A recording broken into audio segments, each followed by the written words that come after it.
The reason why I'm laughing is because I've tried to get on here twice, and twice delivery people came and interrupted. Hopefully, the third time is the charm. But we'll see what happens. Anyway, as I said before, excuse my gruffiness where I look. It'll be better the next time I come upon something like this. So, but I thought it was important for me to say a little bit of something about a story that I saw in the news. I can't remember if I read about it or if I saw it on TV or broadcast.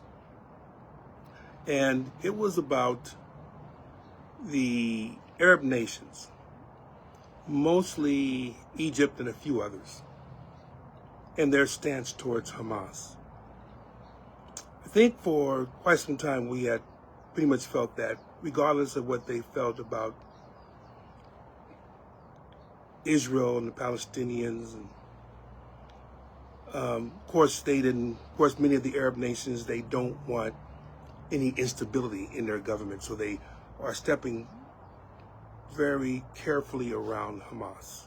They don't want to antagonize Hamas, afraid they'll antagonize the Palestinian people, afraid that that will also lead to some destabilization of their populations, and therefore you get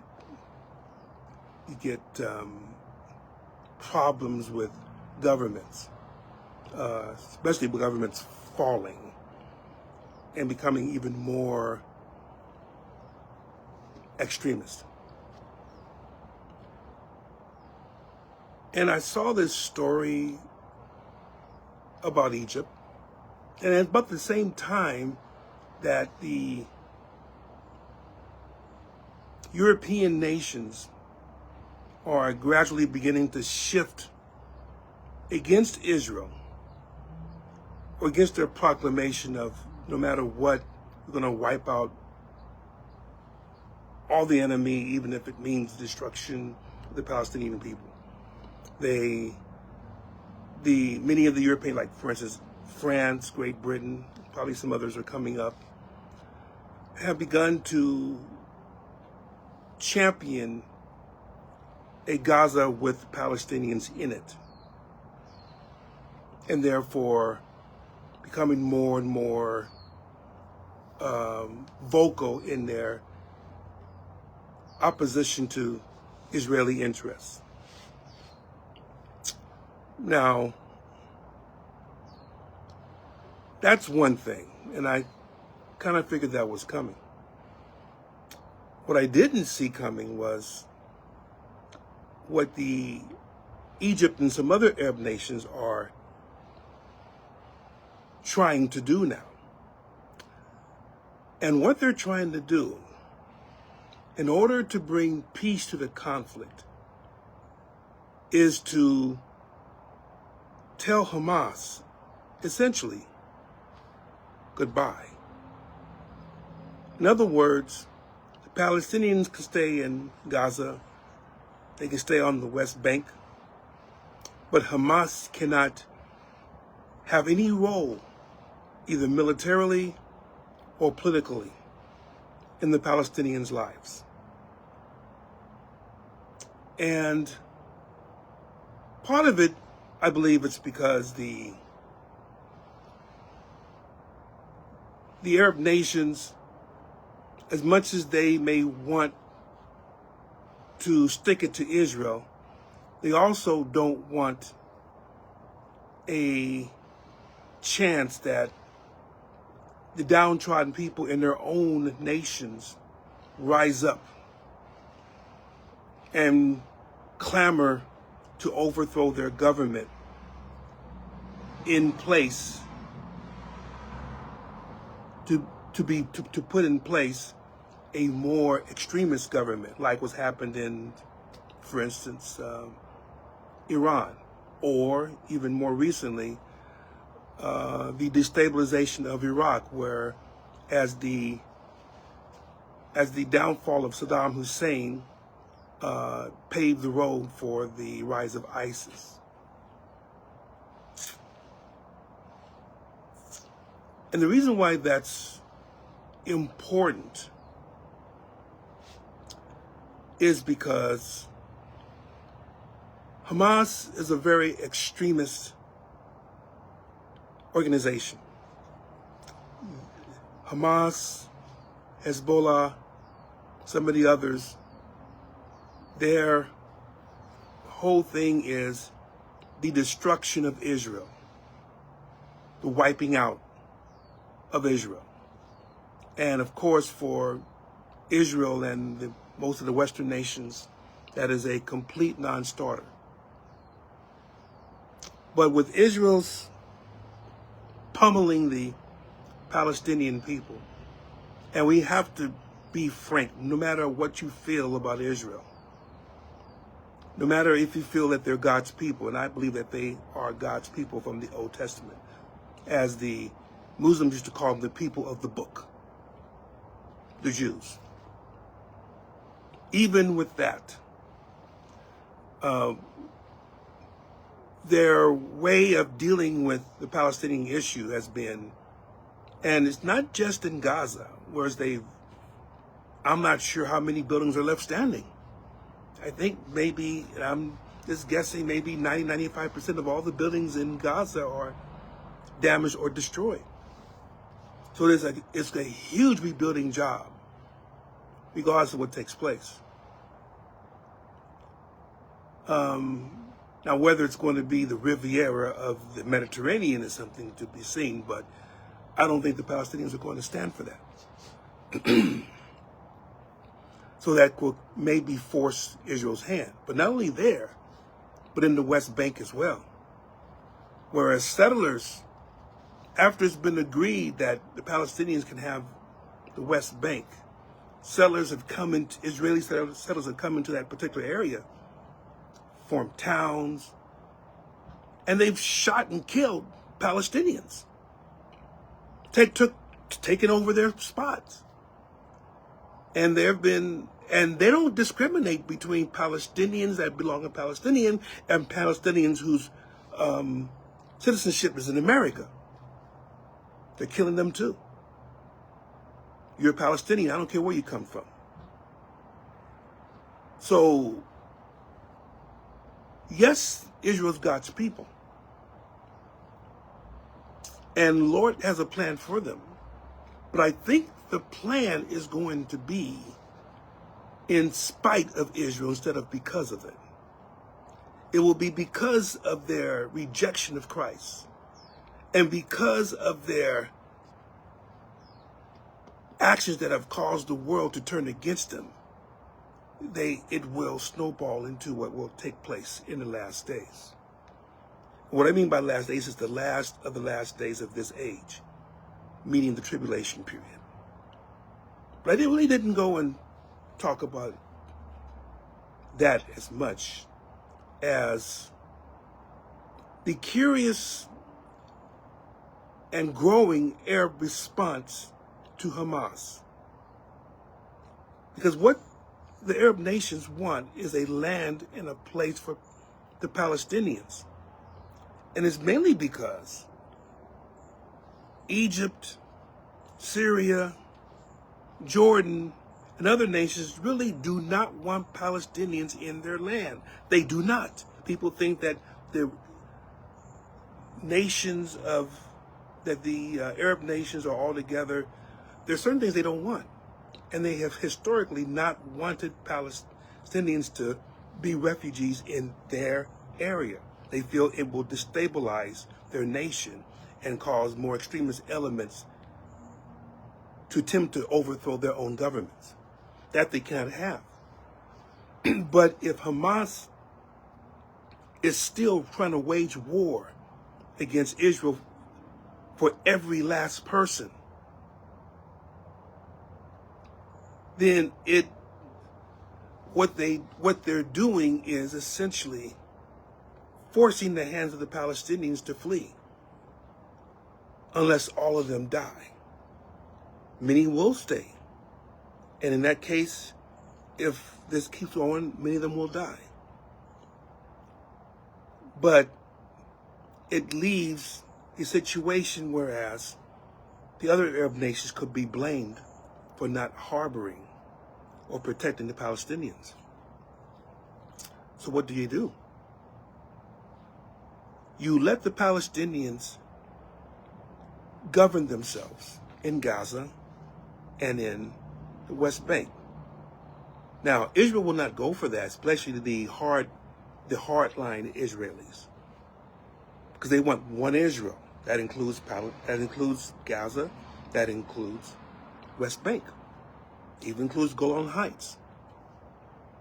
They're looking at a greater Israel. But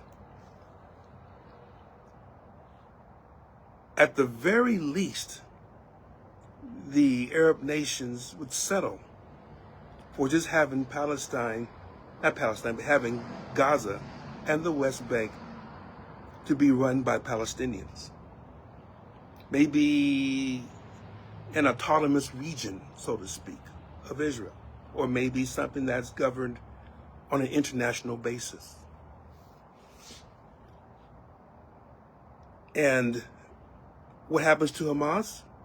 They want Hamas to leave, essentially. They don't want Hamas to have any military nor political role in Gaza anymore. They want them out.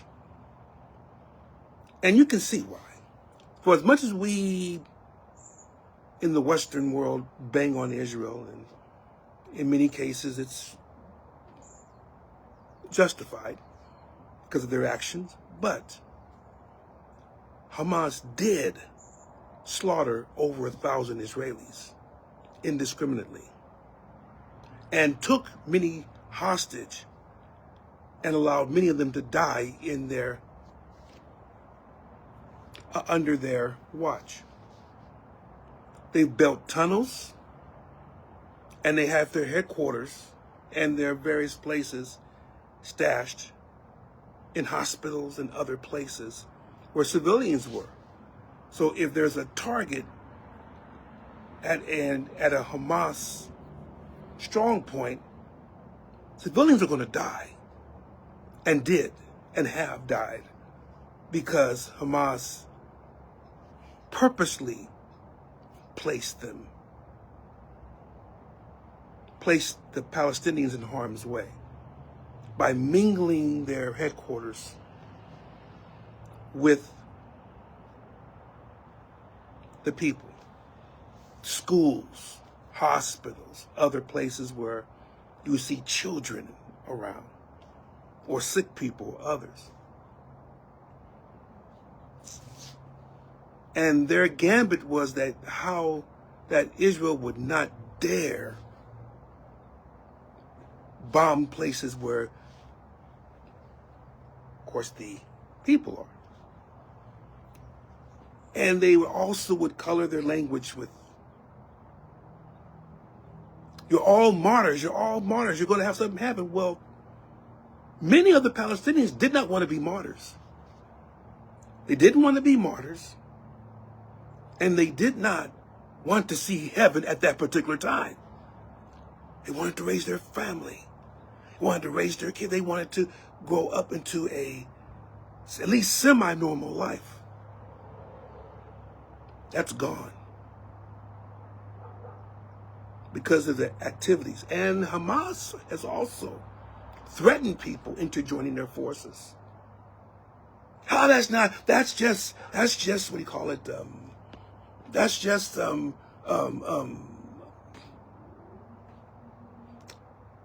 falsehood. That's propaganda. No, that's right. That's what's been happening. Because they're a desperate group trying to hang on to power. And when people are desperate, they will even go against their own folks to pursue their agenda, if they're that committed to their agenda. And Hamas In many cases, they are. So what does it have to do with the church? As I always will do with any of these sessions, it's not just a political statement. It's not just something that is being said. It's what does it have to do with the people of God? It's very simple, simply this. Saints, look closely. Yes, we believe in God's promises to Israel. We believe that Israel, at one time in the future, will be the first nation as Jesus Christ himself brings forth his kingdom. But that does not mean that we okay atrocities, that we reason down genocidal activities. We call a spade a spade. If they're wrong, they're wrong. If what Hamas did was absolutely horrendous, if what they do is terrorize, that's what they're a terrorist organization. Hamas, Hezbollah, ISIS, Houthis, other areas that some people call freedom fighters, but they kill innocent people. Of course, now you got Russia killing innocent people. Are they terrorists? Well, in a sense they are. But that's another story. I'll talk about that later. But I want for all the saints, what you're praying for is peace. If it doesn't happen, then we know that the Lord has another plan. But we don't want people to unnecessarily die. I spoke earlier about children, casualties of war. They didn't want to fight, but they're the ones that are dying,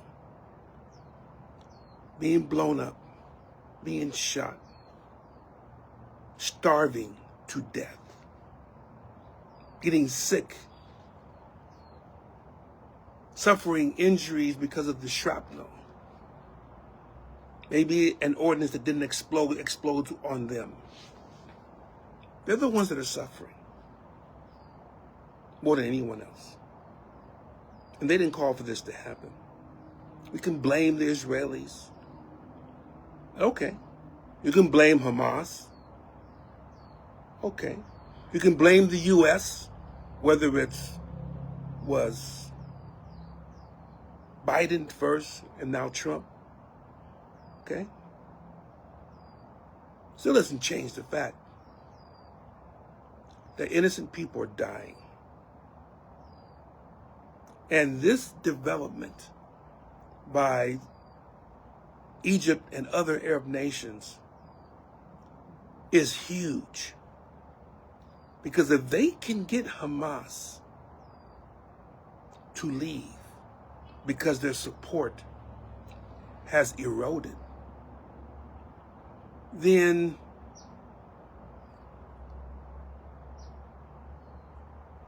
it then becomes in a position where it helps Arab nations in two ways. Number one, it gives them we call it, if you take away the antagonist, then all we want is peace. And if Israel continues to fight, then they're at fault. The other thing is they just don't want any terrorists coming against them as well. So it's a two-pronged thing. Will Hamas accept this? If history tells us No. But if the outcry is great enough and the Palestinians rise up against those who end up becoming enemies in their midst, not because they don't want Palestinians well, but because their efforts have resulted in deaths of hundreds of thousands, then something like that might work. But we're still looking at the Word of God for prophecy. Because no matter what happens, whether Israel stops or Hamas stops, or Hamas goes away, or Israel does whatever, God's Word is still going to be fulfilled. And we have to make sure that we understand this as saints of God. So keep looking in the news. This is a big development if it should happen. I'm not saying 100% sure, but there's more of a cry to stop Hamas from waging war against Israel among the Palestinians. It'll be interesting to see. So keep up with the news. It's one thing to pray. But it's another thing to watch and pray. God bless you. Take care of yourselves, everyone. Love you in Jesus' name.